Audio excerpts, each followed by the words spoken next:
మనం చిన్నప్పుడు పాఠ్య పుస్తకాల్లో ఒక విషయం అయితే చదువుతూ ఉంటాము. అదేమిటంటే మన ఇండియా అనేది పేద దేశం అని చదువుతూ ఉంటాము. అంతేకాకుండా రాజకీయ నాయకుల విషయం మనం చూసుకున్నట్లయితే వాళ్ళు ఒక విషయం అయితే పదే పదే చెప్తూ ఉంటారు. అదేమిటంటే మన ఇండియా అనేది డెవలపింగ్ కంట్రీ అని. ఇది ఇప్పటి నుంచి కాదు, 50 సంవత్సరాల నుంచి కూడా వాళ్ళు అదే విషయం చెప్తున్నారు, మన ఇండియా డెవలపింగ్ కంట్రీ అని. ఇప్పటి వరకు అది ఎంత డెవలప్ అయిందో తెలియదు కానీ ఇంకా డెవలప్ అవుతూనే ఉంది.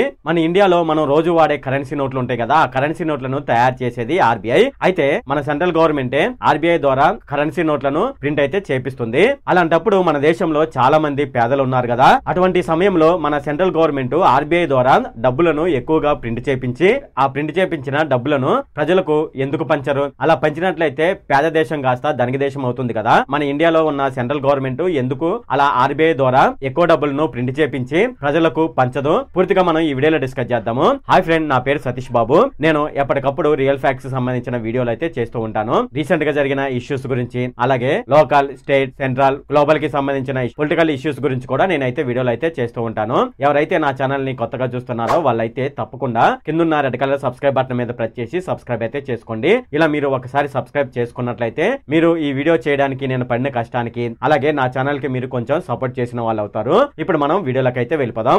ఏపీ ఎక్స్ సీఎం అంటే మాజీ సీఎం అయినటువంటి జగన్మోహన్ రెడ్డి గారికి ఒకసారి కూడా ఇటువంటి డౌటే వచ్చింది. ఆయన ఏమని చెప్పాడంటే కరెన్సీ నోట్లు అనేది కేంద్ర ప్రభుత్వమే తయారు చేస్తుంది, ఇంకా మన స్టేట్లకు కూడా ఈ కరెన్సీ నోట్లను తయారు చేసుకునే అవకాశం మన సెంట్రల్ గవర్నమెంట్ ఇచ్చినట్లయితే పరిస్థితి వేరే రకంగా ఉంటుందని ఆయన చెప్పాడు. అంతేకాకుండా ఉదాహరణగా ఆయన ఒక విషయం అయితే చెప్పడం జరిగింది. అదేమిటంటే మనకు పోలవరం ప్రాజెక్టు ఉంది కదా, ఆ పోలవరం ప్రాజెక్టు కట్టే సమయంలో ఆ ప్రాజెక్టు కట్టడం వల్ల నష్టపోయిన నిర్వాసితులకు నష్టపరిహారం చెల్లించి వారికి పునరావాస కాలనీలు నిర్మించాలంటే 20,000 కోట్లు అవసరమవుతాయని, అంత డబ్బు తన వద్ద లేదని, కేంద్ర ప్రభుత్వమే సహాయపడాలని, వారి దగ్గర ఉన్న రిజర్వ్ బ్యాంక్ ఆఫ్ ఇండియా ద్వారా వాళ్ళు అంత డబ్బు ప్రింట్ చేసి తనకు పంపిస్తే ఎవరైతే పోలవరం నిర్వాసితులు ఉన్నారో వాళ్ళ ఖాతాలో జమ చేస్తానని ఉదాహరణగా మన మాజీ ముఖ్యమంత్రి అయినటువంటి జగన్మోహన్ రెడ్డి గారు పోలవరం పర్యటనలో భాగంగా ఈ విషయం చెప్పడం జరిగింది. అయితే అటువంటి సమయంలో మన ఆంధ్రప్రదేశ్ లో ఉన్న ప్రజలు ఏమనుకున్నారంటే మాజీ సీఎం అయినటువంటి జగన్మోహన్ రెడ్డి గారు బటన్ నొక్కడంలో నిపుణుడు, అంటే ఆయన సంక్షేమ పథకాలకి సంబంధించిన డబ్బులు అర్హులైన వారి ఖాతాలో వేయడానికి బటన్ నొక్కేవాడు కదా. దాని గురించి అయితే ఈ విధంగా ఆంధ్రప్రదేశ్ ప్రజలైతే మాట్లాడుకోవడం జరిగింది. బహుశా ఆయన దగ్గర కరెన్సీ ప్రింట్ చేసే మిషన్ అయితే లేదనుకుంటా. ఒకవేళ ఉన్నట్లయితే మనకు డబ్బులు ఇవ్వకుండా ఉంటాడా అని వారిలో కొంతమంది అయితే అప్పటి టైంలో అనుకున్నారు. ఇక్కడ ఈ విషయం మనం గమనించినట్లయితే నిజంగానే జగన్మోహన్ రెడ్డి గారు చెప్పిందే నిజం. అయితే యాక్చువల్ గా చెప్పాలంటే బటన్ నొక్కి నోట్ల కట్టలను పంచడం అనేది అసలు కుదరదు. ఇక్కడ మీరు ఒక విషయం అయితే గమనించండి, మన ఆర్బీఐ అనేది ఈ విధంగా డబ్బులను ప్రింట్ చేసి వాళ్ళకు ఇష్టం వచ్చినట్లుగా పంచడం అనేది కుదరదు. కారణం ఏమిటంటే ఇక్కడ కరెన్సీ ముద్రించడం అనేది చాలా తేలిక, కానీ ఆ కరెన్సీకి తగిన విలువ తేవడం అనేది చాలా కష్టం. కరెన్సీ అనేది మనం చూసుకున్నట్లయితే కాగిత రూపంలో ఉంటుంది. అయితే ఇది వట్టి కాగితమే అనుకోకూడదు.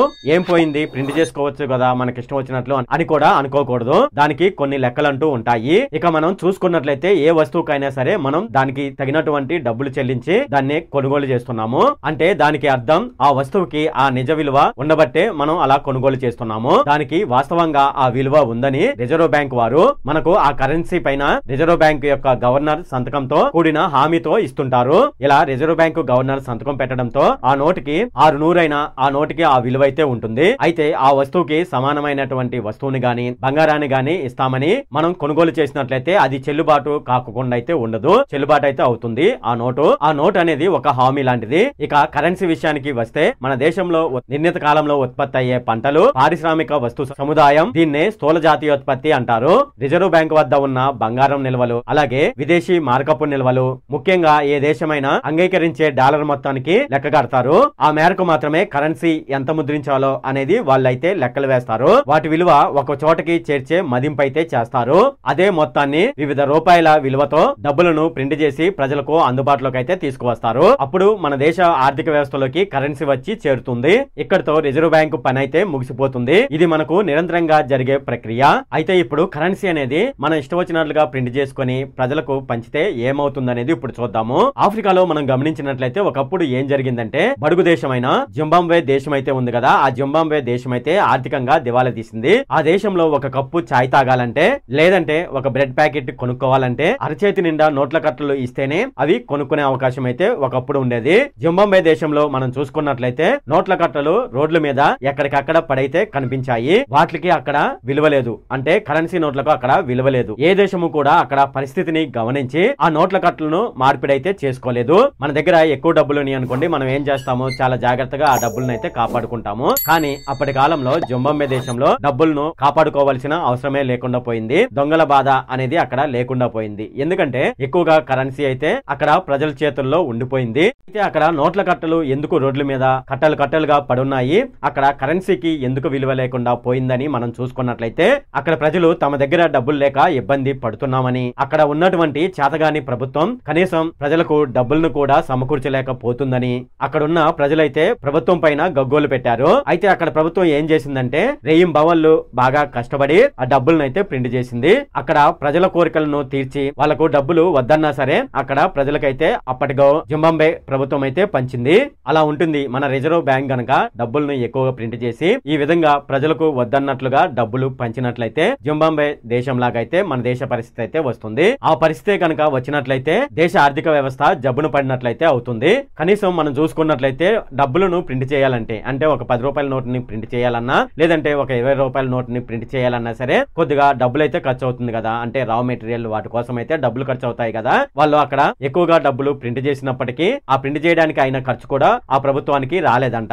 మన భారతదేశం లాంటి సువిశాల వనరులు, మేధస్సు, కష్టంతో పనిచేసే ప్రజలు ఉన్నంత కాలం మన భారతదేశానికి ఆ దుస్థితి అయితే రాదు. మన ఇండియా కరెన్సీ అయితే బక్క చిక్కిపోయి దాని విలువ తగ్గిపోతుందనే అవకాశం అయితే లేదు.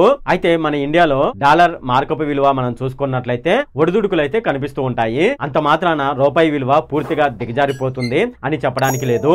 మనం నిశ్చింతగా ఉండవచ్చు. అదే మన ఇండియన్ కరెన్సీ యొక్క గొప్పతనం. మన దేశం యొక్క ఆర్థిక వ్యవస్థ మరి కొద్ది రోజుల్లోనే ప్రపంచంలోనే 4వ స్థానానికి వచ్చే అవకాశం అయితే ఉంది.